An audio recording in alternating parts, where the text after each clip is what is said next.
Assalamualaikum warahmatullahi wabarakatuh. Alhamdulillahi rabbil alamin. Wassalatu wassalamu ala sayyidil mursalin wa ala alihi wa sahbihi ajma'in, amma ba'du. Faqad qala Allah ta'ala fil Qur'anil Karim, a'udzu billahi minasy syaithanir rajim. Bismillahirrahmanirrahim. Ya ayyuhalladzina amanu kutiba 'alaikumus siyamu kama kutiba 'alal ladzina min qablikum la'allakum tattaqun. Wa qala Rasulullah sallallahu alaihi wasallam, man shoma ramadhana imanan wa ihtisaban ghufira lahu ma taqaddama min dhanbihi. Para hadirin, wabil khusus anak-anakku, santriwan santriwati Pondok Pesantren Darul Ahsan yang saya cintai. Pada kesempatan yang sangat berharga ini, melalui udara, kami merasa berkewajiban mengadakan kuliah umum yang biasa dilakukan di pondok pesantren menjelang Ramadan, yaitu yang akan kita hadapi beberapa saat. Syauqi ilaikum la yusafu bibayanin. Kerinduanku pada kalian anak-anakku tidak bisa dilukiskan dengan kata-kata.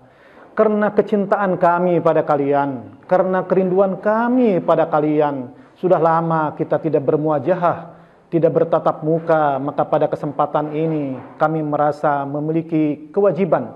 Karena kecintaan inilah kami sampaikan melalui udara, yaitu kuliah umum dalam menghadapi bulan suci Ramadan yang penuh dengan berkah ini. Anak-anakku yang saya cintai,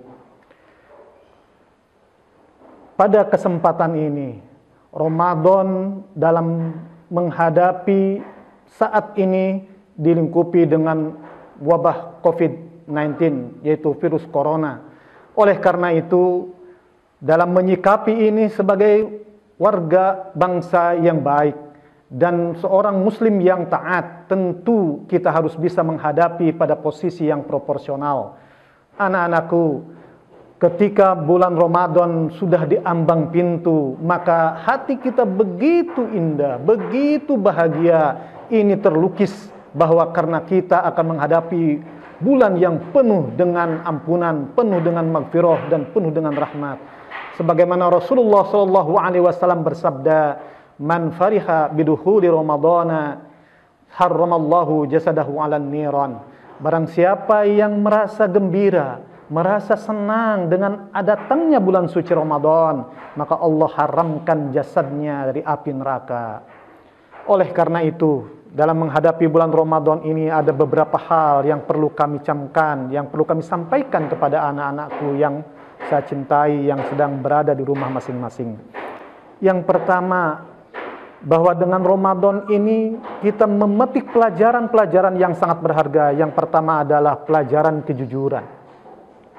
Kejujuran ini sangat langka pada saat ini, anak-anakku. Puasa menanamkan kita untuk bersikap jujur dalam kehidupan sehari-hari. Sebagaimana pepatah orang mengatakan, honesty is one capital of life. Bahwa kejujuran adalah modal dasar kehidupan kita. Hidup di mana saja kita harus berlaku jujur, karena kejujuran ini akan membawa kita kepada kebaikan pada masa yang akan datang. Contoh anak-anakku sekalian, pada saat anak-anak melaksanakan puasa, kemudian anak-anak masuk kamar di rumah masing-masing, mengunci pintunya, kemudian di kamar tidak ada siapapun, hanya anak-anak. Dan kemudian minum karena saking hausnya, kemudian makan roti di kamar. Orang tuanya tidak tahu, saudaranya tidak tahu, kakak adiknya tidak tahu. Tapi ingat bahwa Allah dan dirimu tidak bisa dibohongi. Maka puasa menanamkan kejujuran yang benar-benar yang harus dilakukan oleh setiap individu yang melaksanakan puasa. Maka oleh karena itu Allah dalam hadis qudsinya Rasulullah bersabda, "As-saumu li wa ana ajzi bihi." Puasa itu hanya milikku, kata Allah, dan akulah yang akan membalasnya. Kenapa? Karena tadi dikatakan puasa implementasi dari menanamkan pelajaran kejujuran kepada setiap individu. Anak-anakku sekalian yang saya cintai, oleh karena itu, yang kedua adalah puasa memberikan pelajaran mengendalikan diri, pengendalian diri. Saat ini anak-anak yang masih ABG, yang masih remaja, kadang-kadang bergejolak amarahnya. Apalagi ketika bawa kendaraan, bawa motor, bawa mobil di jalanan, kemudian ada yang nyalip, kemudian langsung emosi. Lebih-lebih pada saat kondisi ekonomi saat ini, semua orang memuncak. Kenapa? Karena pada saat itulah diuji oleh Allah bagaimana dan siapa yang mampu menahan hawa nafsunya. Makanya puasa mendidik kita untuk bisa mengendalikan diri. Mana contohnya? Kita dari pagi sampai sore tidak makan. Ada yang ngomong marah-marah kepada kita, kita bersabar dengan kita mengatakan, inni shaimun, maaf saya lagi puasa. Ada orang yang menghina kepada kita, bukan dengan hinaan kita balas. Ada orang yang mencaci kepada kita, bukan cacian lagi yang kita balas. Tapi balaslah dengan berkata, inni shaimun, saya orang yang puasa. Ingat, orang yang hebat bukan seorang jawara. Orang yang hebat bukan karena dia ahli penca. Orang yang hebat bukan karena dia punya senjata. Orang yang hebat bukan karena dia punya tahta. Tapi orang yang hebat adalah orang yang mampu melawan hawa nafsunya dari angkara murka. Mampu mengendalikan diri dari marah-marah dan emosi yang membabi buta. Oleh karena itu, anak-anakku sekalian, puasa memberikan pelajaran kepada kita untuk selalu bisa mengendalikan hawa nafsu diri kita untuk mengumbar. Kenapa? Allah berfirman dalam Al-Quran, innan nafsa la'ammaratun bisu. Nafsu itu lebih banyak memerintahkan kepada kejelekan-kejelekan yang ada. Pelajaran yang kedua dari puasa adalah bagaimana kita menahan emosi amarah, menahan emosi dari segala hal-hal yang tidak baik. Karena apa? Karena orang yang hebat adalah orang yang mampu menahan hawa nafsunya. Laisa syadidu bisur'ati wa innamas syadidu alladzi yamliku nafsu indal ghadab.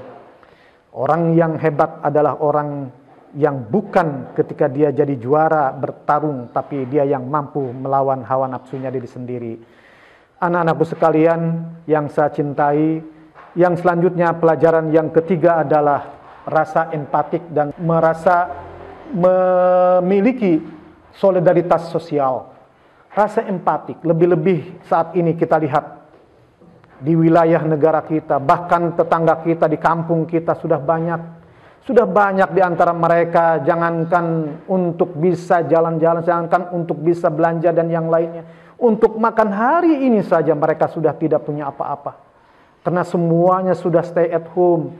Yang karyawan sudah banyak dirumahkan. Yang bekerja sudah banyak di PHK. Yang berdagang sudah tidak ada yang beli. Dan semuanya ini dalam keadaan kondisi yang sulit. Disinilah barangkali puasa memberikan pelajaran kepada kita. Bagaimana kita menahan lapar. Dari pagi, dari subuh, dari terbit fajar sampai terbenam matahari. Ini memberikan pelajaran kepada kita bahwa betapa laparnya kita, betapa hausnya kita ketika kita tidak makan dan minum seharian. Ini pelajaran berharga bahwa berapa banyak saudara-saudara kita, bisa jadi tetangga kita tidak makan sehari semalam, tidak makan dan minum. Untuk makan saja mereka susahnya minta ampun. Apalagi kondisi yang tadi dijelaskan, kondisi sekarang ini dengan mewabahnya COVID-19 ini.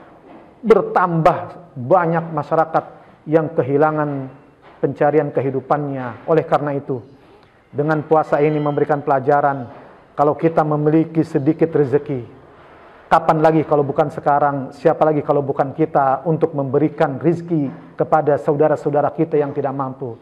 Kita punya kue sedikit kasih, apalagi pada bulan Ramadan dilipat gandakan pahalanya. Yang memberikan makanan kepada yang berbuka puasa. Saya yakin pada bulan Ramadan ini banyak saudara-saudara kita yang sangat membutuhkan untuk buka puasa dan sahur.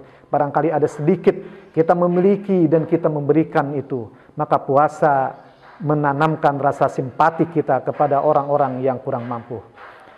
Anak-anakku sekalian yang saya cintai, para hadirin wal hadirat rahimakumullah. Pelajaran yang keempat adalah berbaik sangka, husnuzon, dan memiliki visi ke depan. Kenapa? Puasa ketika kita merasakan lapar, Ketika kita merasakan haus, disitulah sebenarnya kita memiliki visi ke depan. Bahwa puasa bukan hanya saat ini yang kita lakukan, karena Allah menciptakan 12 bulan. 1 bulan adalah untuk di mana manusia muhasabah, di mana manusia untuk mengukur diri. Maka husnudzon wajib dilakukan pada saat itu. Maka lawan husnudzon adalah suudzon, berburuk sangka kepada orang lain, selalu melihat keluar, tidak pernah melihat ke dalam.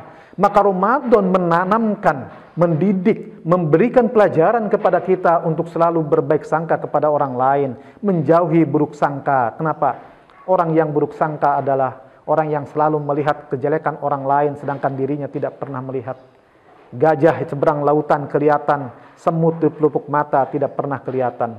Oleh karena itu hadis Rasulullah sallallahu alaihi wasallam, "Man shoma Ramadhana imanan wahtisaban, ghufira lahu ma taqaddama min dzambi." Barang siapa yang puasa dengan berdasarkan keimanan, didasarkan pada keimanan, dan kemudian berdasarkan atas introspeksi diri, ihtisab, muhasabah, introspeksi diri hanya mengharapkan ridho Allah Subhanahu wa taala, apa ganjarannya? Ghufira lahu ma taqaddama min dzambi.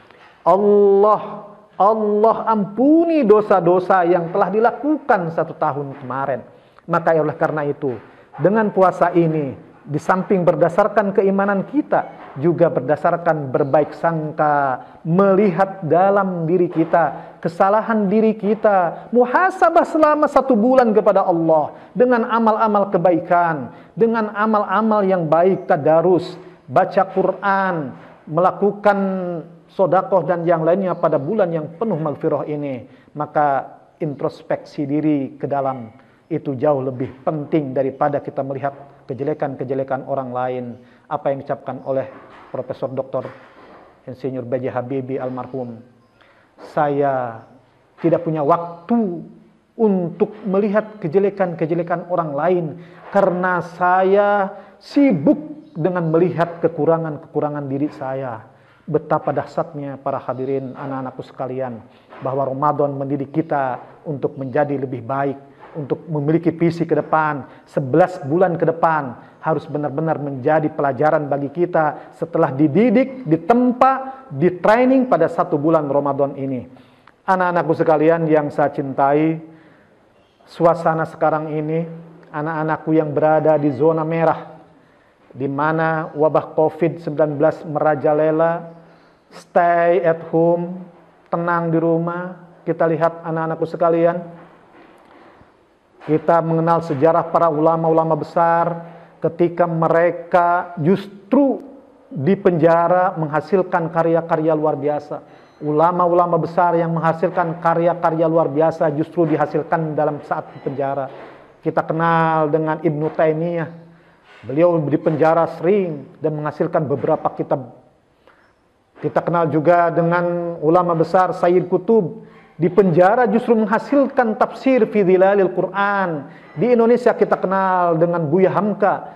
Justru menyelesaikan tafsir Al-Azhar di dalam penjara. Kita kenal Insinyur Soekarno setelah di penjara jadi presiden. Kita kenal Yasir Arafat setelah di penjara jadi presiden. Oleh karena itu, Rasulullah memberikan pelajaran kepada kita.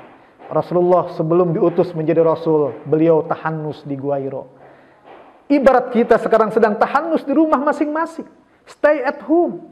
Di rumah jangan diam. Di rumah bukan berarti melamun, tetapi harus mengembangkan diri kita. Terus belajar, terus beribadah. Maka back to basic. Kembali ke dasar, back to family, kembali ke keluarga. Keluarga adalah ikatan terkecil dari sebuah keluarga besar, sebuah negara dan masyarakat. Maka dari keluargalah kita mulai belajar. Dari keluarga terkecil inilah kita mulai mengembangkan diri.